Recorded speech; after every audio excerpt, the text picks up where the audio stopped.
Mga kapuso, Ilongga, 11 nga babae nga nagtabok sa kadagatan sa Panay, Pakadto Negros paagi sa stand-up paddle boarding. Si Kim Salinas nakatuto.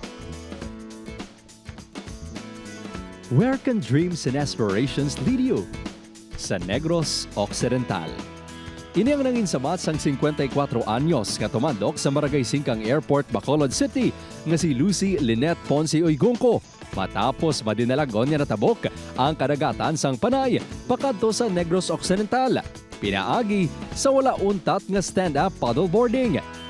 2021 sang nagtuon sang stand-up paddleboarding si Lynette. Sa amuman niya tion, nagtubo ang handom sini nga himuon ang mabudlay nga pagtabok sa duwa ka isla. Gani isang nalabot na ang Pasil Sandbar sa Barangay Latasan, Ibi, Magalona, nagikan sa Barate, Iloilo. Sabado sang aga, hindi matungkad ang kalipay sini. Ini ang iya natingayon sa sulod sang 5 ka oras kag 27 minutos nga pagbugsay sa 23 kilometros nga kalayoon.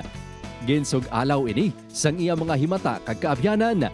Gintuwad sini nga antes ini magalin sa Banati Boulevard alas 3:23 ang kagahon. Upod sa iya coach, ginkurog pa ang iya tiil. Dugang pa ni Lynette, hindi nangin mabudlay ang pagbugsay sini bangod nag-train ini sa sulod sang masobra isa ka tuig.